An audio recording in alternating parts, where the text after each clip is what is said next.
Hello there, Mr. Mark here. I'm going to be talking about how to make a rubber band powered boat. It's kind of a paddle boat, and mine's still a work in progress because this program, I will tell you, it took a little bit longer to make, and I'm going to tell you about what you need first, and then I'm going to demonstrate some of the ways to build it, and there's different ways to build it, and I'm going to talk a little bit about how you can make it, and then you can try it out at home. So very first, I'm going to go through all the stuff we have here. So to making the boat, and I'll show you here in a second what it looks like, you need popsicle sticks, and it's up to you what size you want. I looked at different videos that show different sizes. This is the smallest one, just like the ones you normally get on your popsicles, and I've seen these made this way. I will tell you that these are the thickest ones that I worked with, so if you're cutting these, I would get, I'm using scissors today, I would get an X-Acto knife, but these are very hard to cut. They're going to hold together well, but they're very hard to cut. And then I have some different thicknesses here. This is kind of the medium thickness, and these will work pretty good. They're a little bit thinner than the previous ones I showed you. The only thing with these and the ones I use are more like the big tongue depressor size. They're both about the same thickness, but when you cut them, you got to watch for them splintering because they're actually kind of thin.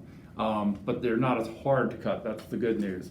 And also, you will need a ruler because with this, some of the cuts can be a little off, but some of them have to be kind of precise because you have to know your distances. And then to go along with the ruler, you need a pencil.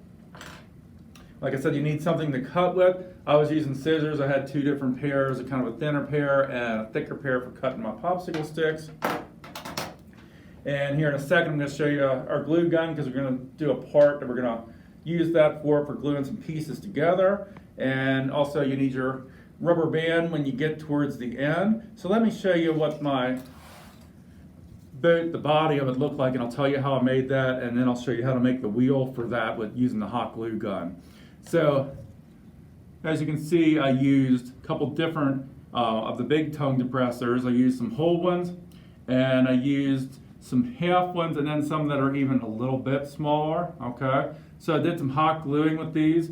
So what I did was I laid them down this way, and I can demonstrate on some ones here that aren't glued. So I lined them up, and the thing with the craft popsicle sticks is you're gonna get ones that they're not perfect. They don't go together, so you just gotta put some spots together of the hot glue and just try to find the ones that line up the best. You might even flip them around a little bit and try your best to get them hot glued. Once I glued them together, then I also did some parts this way, and I hot glued them on top, and then I did some whole sticks this way. And sometimes you'd have to do more than one round of with the hot glue to make sure that it'll stick because you want it to stick. And this one's holding together pretty good. And then you want to leave your gap for your wheel. That's where your ruler comes into place. So how you do the gap is up to you. I think mine's about 2 1/4. That means we want our wheel to be less than 2 1/4. That way when it spins, it's not going to hit this side and it's not going to hit this side. So you do have to do some measuring. And this is the wheel here that uses to power it. I'm going to show you how to make that. And I had to play around with this one as well. I saw some online where they would cut a piece and then put it together, like cut a tab. And I tried that and that wasn't working so well. You could use an X-Acto knife. But the way I decided to do it was I cut 2 pieces that were about the same length. And then I cut one of them in half. So what I have now is I have a longer piece and have 2 smaller pieces. And then I'm going to glue one up here. And then when that's dry, you would glue the other one here. And you can see on my wheel here that I've glued it together. So it looks like it's 2 pieces, but it's really one piece cut and then glued onto the whole piece. So let me see if my hot glue gun is warm enough here. So if you're doing this, you might want to get mom or dad to help you with the hot gluing. And I'm going to look here, and I'm going to eyeball it. You can measure it if you want. I think about there. So I'm going to put down my line, and then I'm going to put this on here.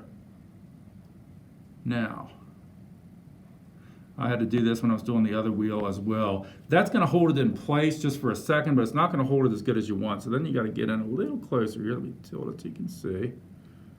I'm going to do a little on this side. And I'm left-handed, so I'm going to tilt it around so I can get to my left hand on this side too. So I'm going to do a little bit more. going to do a little on the end here. Didn't quite get that part. You want to get it all the way around best you can. And I'm going to get a little bit closer. It's a little bit tricky. Doesn't have to be perfect. And I got that.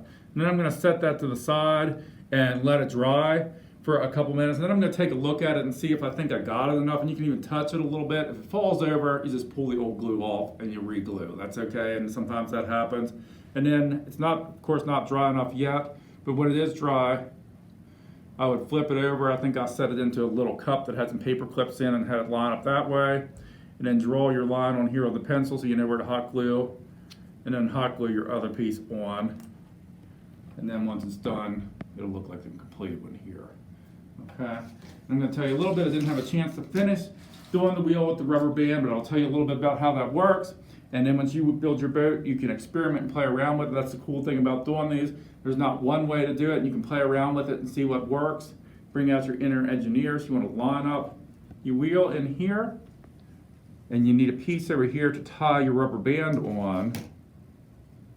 And this is why you want your wheel to you want to make sure it's glued good, because you're going to tie your rubber band on here, rubber band on here, and then you're going to twist it, and it's going to get that tension go on the rubber band. You probably have to hold it in place with your hand, and then you want to find your water, put it in the water, let go of the rubber band, and if it works, your wheel's going to spin, and it's going to propel your boat. Like I said, there's different ways to make it with your designing. You don't have to make it like this shape. You do want it to make fairly even, fairly flat, so it'll go. You can make your wheel bigger or smaller and just play around with it. But like I said, it did take a while to design it. But fool around with it and see what works, and thank you so much for watching me today.